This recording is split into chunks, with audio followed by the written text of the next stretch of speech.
Today I'm here with the artist whose work is currently being shown in the Giglio Fine Arts Gallery. Can you introduce yourself and tell us a little bit about yourself? Of course. Thank you, Zach, and thank you for inviting me here today. I'm Christopher Lonegan. I guess my most significant details in here are my academic details. I'm trained as a painter. I attended the Pennsylvania Academy of Fine Arts sort of during its golden days in the 70s. Then I went to the Hofburger School of Painting for graduate work here in town.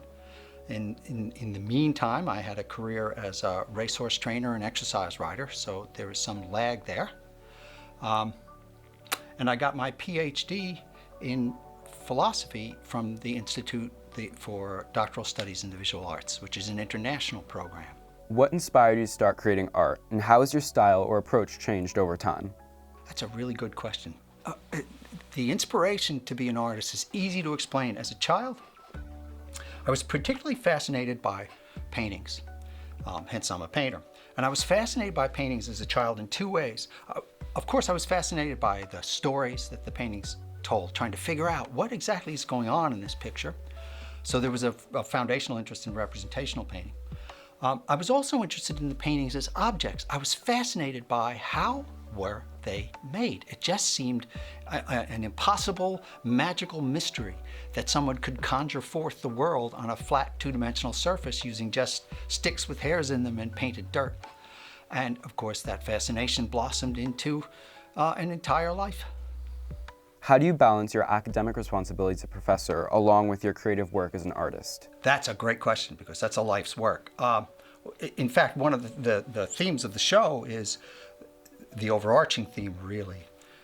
One of the overarching themes is how teaching has ineluctably affected the way that I think about making images.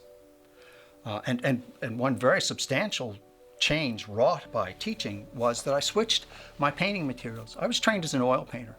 And as anyone who's used oils know, they have a wonderful tactility, a kind of oleoresinous quality, beautiful color, layering, all of these blandishments.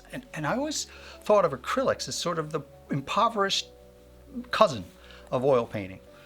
But because of the compression of time that took place when I started to really innovate intertextual classes that took a lot of work and a lot of research to prepare, I found that my studio time was somewhat curtailed. And as any academic will tell you, your teaching means nothing without your research, okay? And of course, my studio work is my research, or at least part of my research. So I switched. I switched from oils to acrylics because the acrylics were a so much swifter material. At least I thought so at first. And then I come to find as I worked more and more with the acrylics, and as you walk around the gallery, it's not quite chronological, but you could sort of follow where I start experimenting with acrylics, trying to figure out how to make it work in a painterly way, the way that I like to work.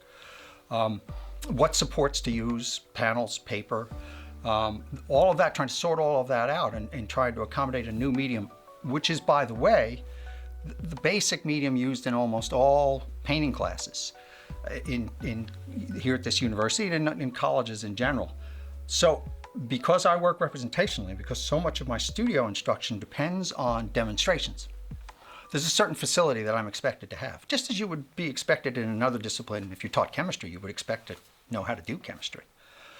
So being facile with acrylics was important from a purely performative demonstration standpoint. So here, there was a sort of collision of time between what teaching was now demanding, because I'd moved into a highly innovative, very complicated curriculum design, and the time that I needed in my studio to make what I was thinking about in my classes legitimate and authentic. Do you see any connection between your academic focus and philosophy in your art, or do you treat them as separate parts of your life? The two activities for me are coextant. There's a sort of crazed philosopher named La Ruelle, who talks about a theory of radical immanence, where he believes that the separation, in our case, between disciplines is not as hard and fast.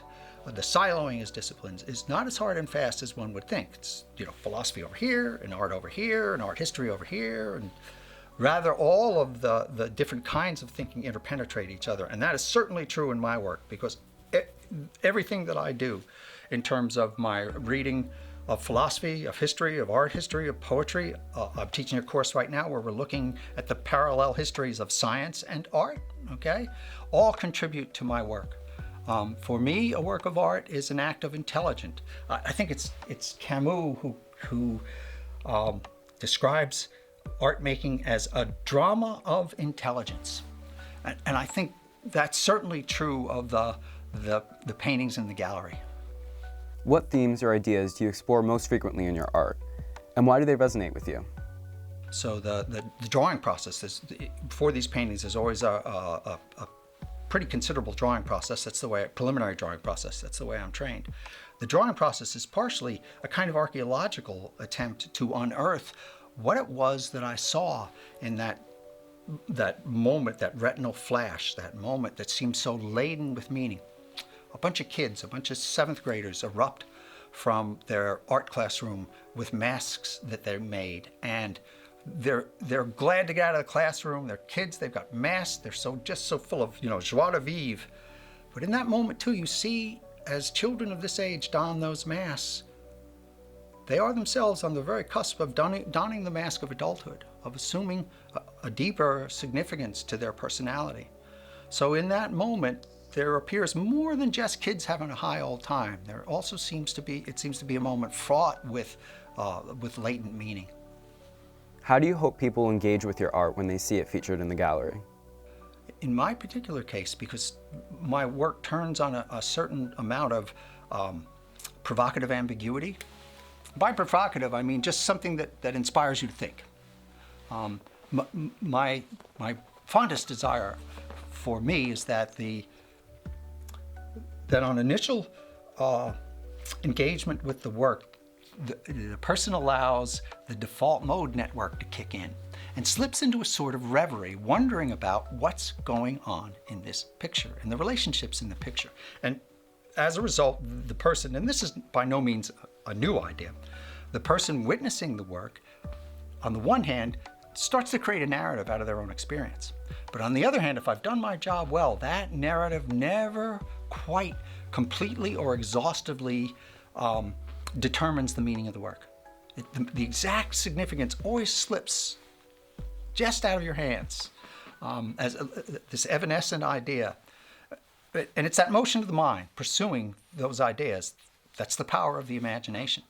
So in the end, what I'm hoping to do is to engage in a kind of imaginative dialogue with the viewer. What advice would you give to students or other emerging artists who are looking to develop their own artistic voice along with balancing other commitments that they may have? Keep a sketchbook. Keep a sketchbook journal so that even at times when your soul is being sucked out of your body by the world and by work, by labor, you have a repository where you can keep your best ideas, where you can go to that does not judge you. Drawings and sketchbooks do not have to be finished, complete, fait accompli, great master works. They're oftentimes notes to self.